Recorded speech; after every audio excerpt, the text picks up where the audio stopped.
भारत के पूर्वी तट पर स्थित उड़ीसा के हृदय में एक ऐसा मंदिर खड़ा है जो रहस्य और अद्भुतता से परिपूर्ण है।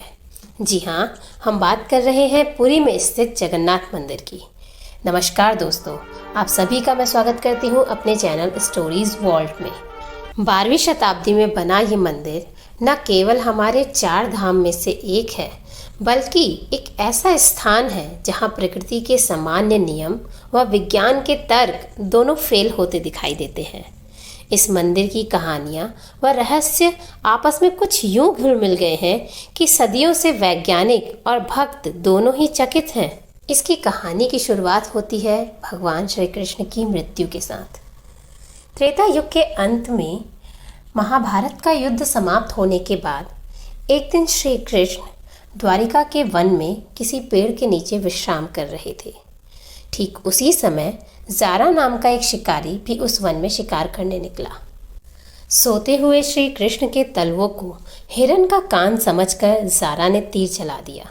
वह तीर सीधा जाकर श्री कृष्ण के पैर में लगा और उससे उनकी मृत्यु हो गई। जब ज़ारा को यह पता चला कि उसने श्री कृष्ण का वध कर दिया है तो वह अपराध बोध से भर गया। उसने पांडवों को सूचित किया। तत्पश्चात उन्होंने आकर श्री कृष्ण की देह का अंतिम संस्कार किया। अगली सुबह जब पांडव श्री कृष्ण की अस्थियां एकत्रित करने पहुंचे तो वह आश्चर्यचकित रह गए, क्योंकि श्री कृष्ण का शरीर तो अंतिम क्रिया में जल चुका था, किंतु उनका दिल, वह तो मानो अभी भी सजीव था और धड़क रहा था। बहुत सोचने के बाद उन्होंने उस दिल को एक लकड़ी के लट्ठे से बांधा और द्वारिका के समुद्र में प्रवाहित कर दिया। 12वीं शताब्दी में एक राजा हुए, राजा इंद्रद्युम्न। उनकी राजधानी थी अवंतीपुर। राजा भगवान विष्णु के बहुत बड़े भक्त थे। वह उनकी एक ही मनोकामना थी कि किसी तरह वह भगवान विष्णु के दर्शन कर सके। एक दिन भगवान विष्णु ने उन्हें सपने में दर्शन दिए और अपने लिए एक भव्य मंदिर बनाने को कहा और यह भी बताया कि उस मंदिर में जो मूर्ति बनेगी उसके लिए लकड़ी उन्हें समुद्र में तैरती हुई मिलेगी। बस फिर क्या था, अगली ही सुबह राजा अपनी सेना के साथ निकल पड़े उस लकड़ी की तलाश में, और वह उन्हें मिली भी पुरी के समुद्र में, जो द्वारिका से बहकर वहां पहुंची थी। अपने सैनिकों की मदद से राजा वह लकड़ी को उठाकर अपने महल ले आए। उन्होंने कई शिल्पकारों को बुलाया, पर कोई भी उस लकड़ी पे एक निशान भी न बना सका। राजा शोक में डूब गए। उन्हें समझ नहीं आ रहा था कि वो कैसे अपने प्रिय प्रभु की मूर्ति बनवाएं। तब भगवान विष्णु ने उन्हें फिर से स्वप्न में आकर बताया कि वे देव शिल्पकार विश्वकर्मा से अनुरोध करें इस मूर्ति निर्माण के लिए। कुछ दिनों के बाद विश्वकर्मा जी एक बुजुर्ग के रूप में राजा के महल में आए और उन्होंने कहा कि वह ये नील माधव की मूर्ति बना सकते हैं, किंतु उनकी एक शर्त है। यह मूर्ति बनाने के लिए उन्हें कुल 21 दिन का समय लगेगा और इस बीच कोई भी उनके कार्य में बाधा नहीं डालेगा। राजा ने तुरंत यह शर्त मान ली। उस वृद्ध शिल्पकार ने स्वयं को एक कमरे में बंद कर लिया। 15 दिन तक उस कमरे के बाहर से हथौड़ी, छेनी जैसे औजारों की आवाज़ें आती रही और कार्य चलता रहा। 16वें दिन जब रानी उस कमरे के पास से गुजर रही थी तो उन्हें वहाँ से कोई आवाज़ नहीं आई।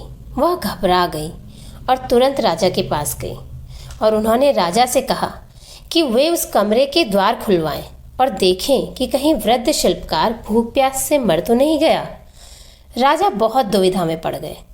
शर्त के अनुसार वह द्वार नहीं खुलवा सकते थे। बहुत सोचने के बाद उन्होंने अपने सैनिकों से उस कमरे के द्वार खोलने को कहा। जब उस कक्ष के द्वार खुले तो लोग आश्चर्यचकित रह गए। वहाँ 3 अर्धनिर्मित मूर्तियाँ थीं। क्योंकि राजा ने विश्वकर्मा जी की शर्त का उल्लंघन किया था तो वो वहाँ से अंतर्ध्यान हो चुके थे। राजा को बहुत पछतावा हुआ, पर अब क्या हो सकता था। इसीलिए राजा ने इसे भगवान विष्णु की इच्छा समझकर उन अर्धनिर्मित मूर्तियों को ही मंदिर में स्थापित करने का निर्णय लिया। राजा को यह आभास हुआ कि जगन्नाथ जी की मूर्ति में से तिल धड़कने की आवाज़ आ रही थी। तब से आज तक जगन्नाथपुरी के मंदिर में भगवान जगन्नाथ, उनके भाई बालभद्र व उनकी बहन सुभद्रा की मूर्तियाँ इसी तरह स्थापित हैं जो अर्धनिर्मित हैं। हर 12 साल में ये मूर्तियाँ वैसी ही सेम नई मूर्तियों से बदली जाती हैं। वह श्री कृष्ण का दिल, जिसे आज हम ब्रह्म पदार्थ के नाम से भी जानते हैं, इन पुरानी मूर्तियों में से निकालकर नई मूर्तियों में स्थापित किया जाता है। आपको भी लग रहा होगा कि ये कैसे हो सकता है, किंतु जितनी रोमांचक ये कहानी है उतनी ही रोमांचक ये मूर्तियाँ बदलने की प्रक्रिया भी है। 12 साल में एक दिन ऐसा आता है जब मंदिर भक्तों के लिए बंद कर दिया जाता है। उस दिन पूरी शहर की बिजली काट दी जाती है, यानी कि घोर अंधेरा कर दिया जाता है। मंदिर के मुख्य पंडित की आंखों में पट्टी बांधी जाती है और हाथों में मोटे ग्लव्स पहनाए जाते हैं और फिर घुप अंधेरे में उन्हें पहुंचाया जाता है मंदिर के गर्भगृह तक, जहां मूर्ति बदलने की प्रक्रिया होती है। किसी को भी यह प्रक्रिया देखने की अनुमति नहीं है, क्योंकि मान्यता है कि अगर किसी ने भी ब्रह्म पदार्थ को देख लिया तो उसकी आत्मा उसका शरीर छोड़ देगी। ये कहानी सुनने में जितनी अजीब लगती है उतनी ही आश्चर्यचकित भी करती है। सिर्फ ये ही नहीं, जगन्नाथपुरी में ऐसे और भी कई रहस्य हैं, जैसे कि मंदिर के पास ही समुद्र है जिसकी लहरों की आवाज़ आप मंदिर के बाहर बहुत आराम से सुन सकते हैं, किंतु मंदिर के अंदर प्रवेश करते ही सब कुछ एकदम शांत हो जाता है ना विश्वसनीय? एक और सुनिए। मंदिर के गुंबद कुछ इस प्रकार बने हुए हैं कि किसी भी समय उन गुंबद की परछाई धरती पर नहीं बनती है। रहस्य तो पुरी में कई और भी हैं। अगर आप वो रहस्य जानना चाहते हैं तो हमें कमेंट सेक्शन में ज़रूर बताइए। हम ज़रूर उन रहस्यों को आपके सामने लेकर आएंगे।